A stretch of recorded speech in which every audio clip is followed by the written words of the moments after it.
लेकिन आपने 20 मिनट भजन का नियम ले लिया है और आप सुबह नहा धो के 20 मिनट भजन में बैठे हो, उसी समय घर परिवार के लोग आपसे बात करें कोई काम, तो आपका मन ही आपको महसूस कराए। यार 20 मिनट तो हम प्रभु को देते, फिर भी उसमें आके तुम 20 मिनट बाद मिलना, ये मन राजी हो गया 20 मिनट, अब उसको अच्छा नहीं लग रहा 20 मिनट गुप्ता जी किसी से जम्मू बात से। करना। महाराज जी आपके चरणों में कोटि कोटि प्रणाम। महाराज जी मैं पिछले 5 महीनों से यूट्यूब के माध्यम से आपका सत्संग सुन रहा हूँ। मैं बहुत प्रभावित हुआ हूँ। निरंतर राधा नाम चलाने का भी प्रयास कर रहा हूँ, मगर मन अशांत है। पूरा दिन मन में अध्यात्म और सांसारिक सुख सुविधाओं की लड़ाई चलती रहती है। बिल्कुल, ये लड़ाई चलने दो, युद्ध के बाद ही राज सिंहासन मिलता है, ये चलना ही चाहिए। ठीक चल रहे हो इसलिए चल रहा है ये। अगर गलत चलते होते तो बैलेंस बन जाता। ठीक चलने की चेष्टा करो इसलिए युद्ध चल रहा है।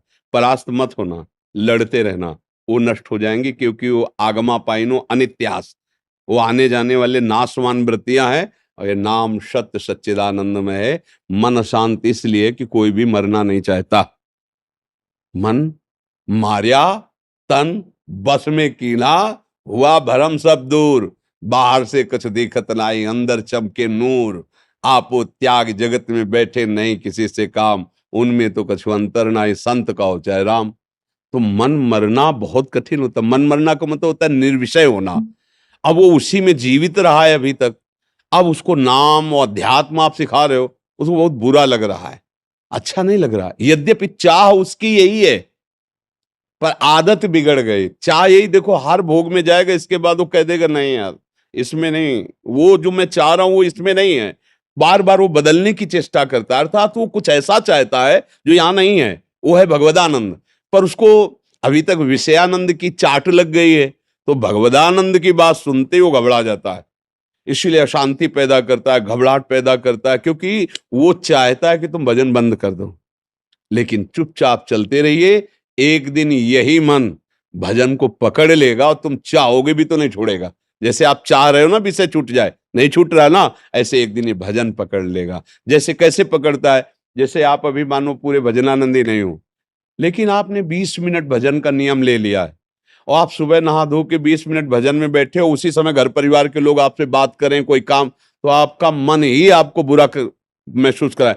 यार 20 मिनट तो हम प्रभु को देते, फिर भी उसमें आके तुम 20 मिनट बाद मिलना, ये मन राजी हो गया 20 मिनट, अब उसको अच्छा नहीं लग रहा 20 मिनट किसी से बात करना। कि देखो ऐसे हम धीरे धीरे 24 घंटे उसको भगवान में राजी कर ले, तो मन को आप फिर सिखाएंगे कि भजन छोड़ दो, तो नहीं छोड़ पाएगा। एक बार इसको धीरे से लगाना है।